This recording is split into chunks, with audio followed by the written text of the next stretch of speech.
With the playoffs officially out of reach, the Seattle Seahawks chase a 10th win, nevertheless, this weekend against the Rams.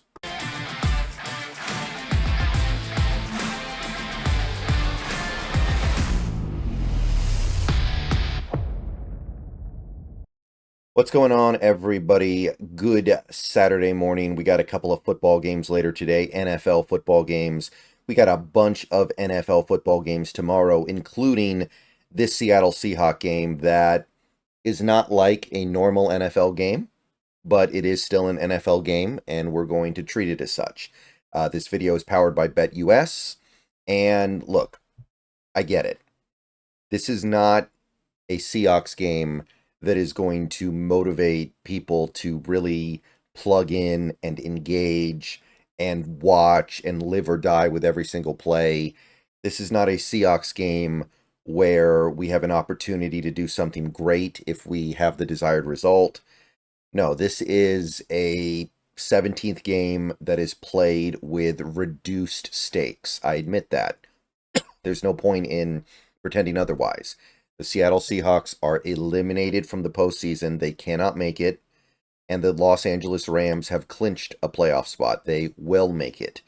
The Rams could potentially move up or down in seeding based off this result, but they've already shown they do not really value that. So they are going to just simply have this game played out by as many backups as possible, it seems like, and live with the results. And that makes for a certain kind of game. So the Seahawks seem like they're taking this game pretty seriously. They're trying to win. Seems like they're trying to put their best team possible out there on the field. And I completely understand and agree with the team doing that. But as a fan, it is different. But this is going to be the last time for a while that we get to see this team play. It is. It's going to be many, many months before we see this team play a meaningful football game. So you got to get it now. If you don't get it now, you're going to be getting it in September. That's a long way away, and there's still stuff to root for. There's still stuff to hope for. There's still things these players can do. There's still things that can maybe give us some optimism, some reason to believe that next season is going to be much better. So just because the stakes are reduced doesn't mean that I'm going to approach this game as a preseason game. It might feel like a preseason game at times, but we still got stuff to play for. The team is going to take the field intending on winning this one, and I want to see them get that win. So, look, straight up, just to start this game off, the defense should cook. We're getting Jimmy Garoppolo. We're getting Blake Corum. We're getting Puka, not Puka. We're getting Tutu. They got some interestingly named receivers on that team. We're getting Tutu Atwell. We're getting Jordan Whittington. We're getting probably some players we've never even heard of. We're getting backups on the offensive line. Pretty much everything on that Rams offense that is a known quantity, everything on that Rams offense that is clearly of high value is sitting out this game. So right off the bat, the defense should cook. Let's just go ahead and get that out of the way now. The defense should have a very big game, and let's just keep it at that. I don't think I need to specify more. We may not have Byron Murphy. We won't have Josh Joby. Shouldn't really matter that much. This is a great opportunity to get some turnovers. Should get a lot of quarterback pressure, especially against a quarterback like Jimmy Garoppolo, and that should be the side of the ball that is dominant. If there's one part of this, either team in this game that is dominant, it should be that Seahawks defense. And before I go any further, I want to tell you about my friends over at BetUS. You can head on over there right now. They have the best online sportsbook and casino out there. You can go bet on the games that are happening later today. You can go bet on games that are happening tomorrow. You can bet on other sports. You can bet on basketball, bet on hockey, bet on the college football. We got some playoff games next week for the college football playoff. So head on over to BetUS. Use promo code YouTube150 to get a 150% deposit bonus on your first deposit up to $2,000 and a 125% deposit bonus on your next two deposits up to $2,000. So go get the free money, hit up BetUS, get to some sports betting, and let's make some money this year, guys. All right. So, like I said, this is a great opportunity to get turnovers. Jimmy Garoppolo, we know what he does. We know what he can do. We know that Jimmy Garoppolo is going to give you some opportunities at the ball. You get pressure on him, he's going to struggle to deal with it. He always struggled to deal with it. Now he's much older. And as long as Mike Macdonald is engaged in this game, which I have to believe that he will be, the stacked boxes should absolutely drive him crazy.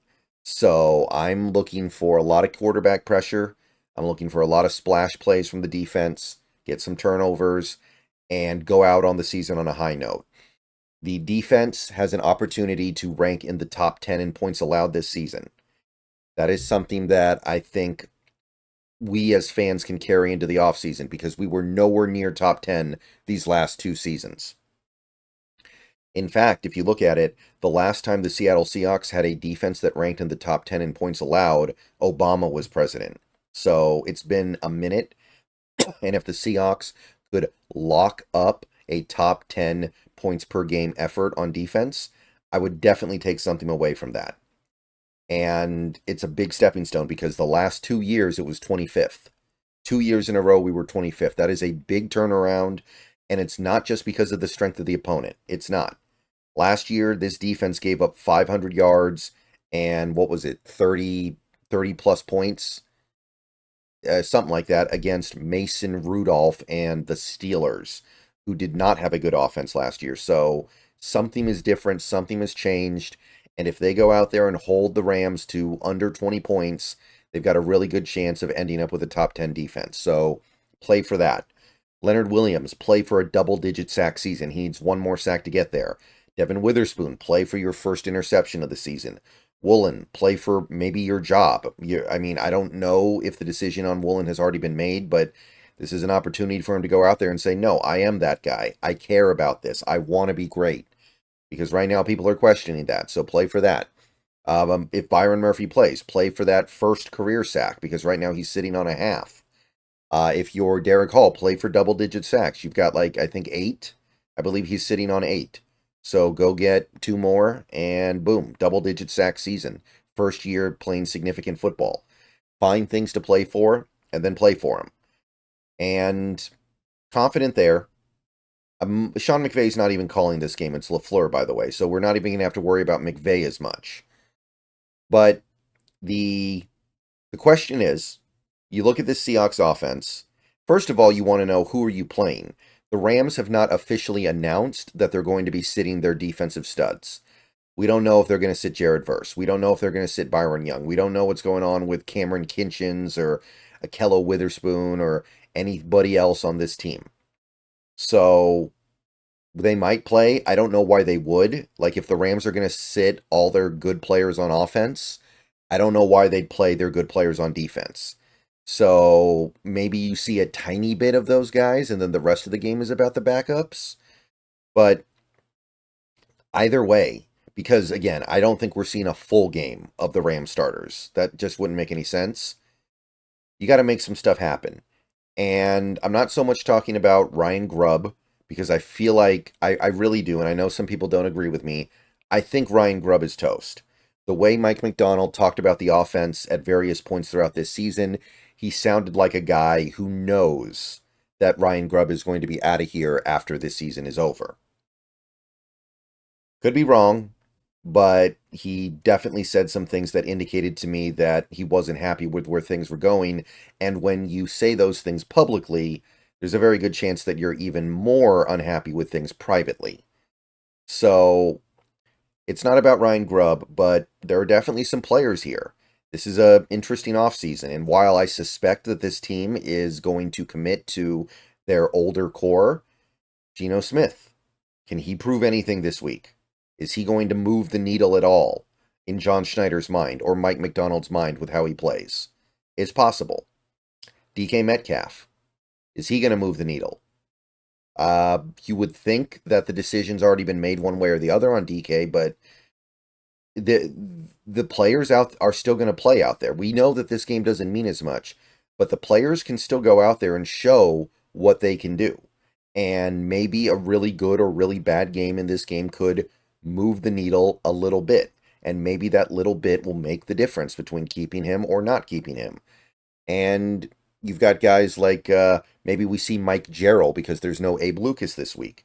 What has Mike Jarrell learned in his rookie year? Is he getting better? Is he progressing? Is he going to be a part of this future plan? If so, then if he gets out there, we should see better play than what we saw earlier this year.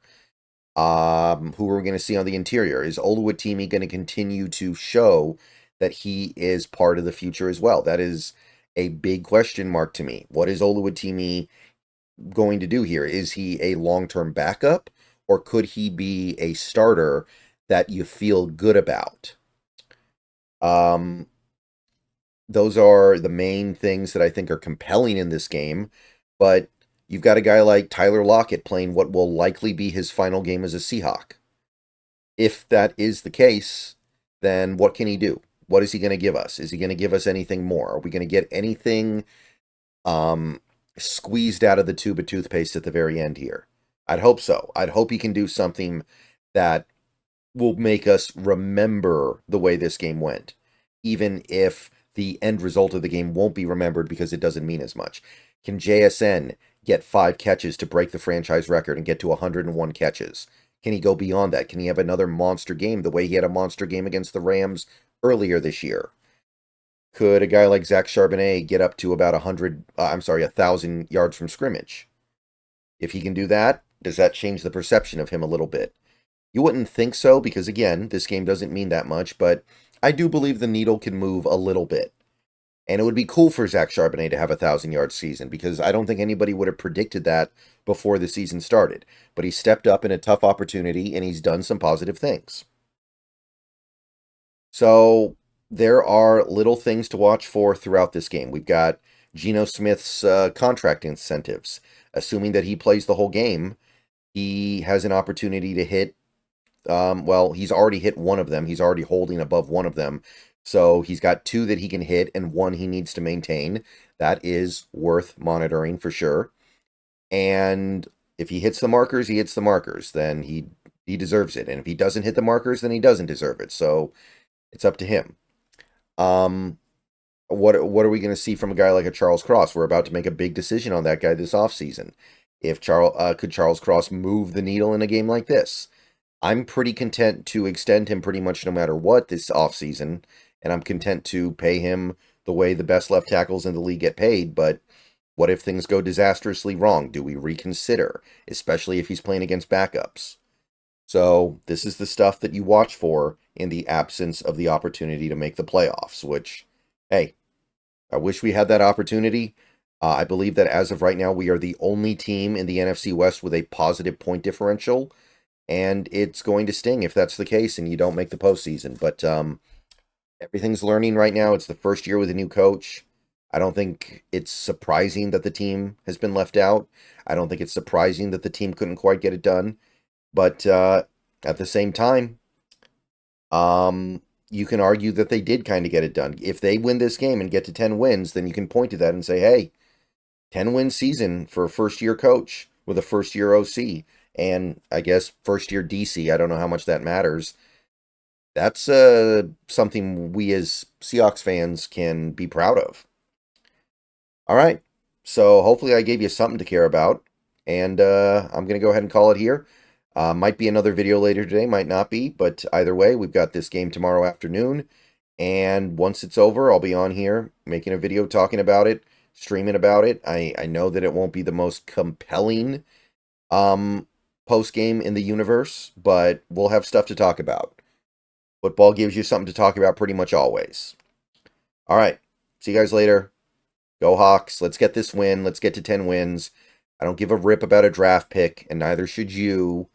The pick cannot really move more than one spot anyway, and that one spot is not worth thinking about. It's not worth your time or attention. What is worth your time and attention is this team getting to 10 wins for the first time since 2020. That is something that I want to take away from the end of this season. So I'm rooting for it. All right. See you guys later. Go Hawks. Thank you to BetUS for powering this video. And see you guys soon.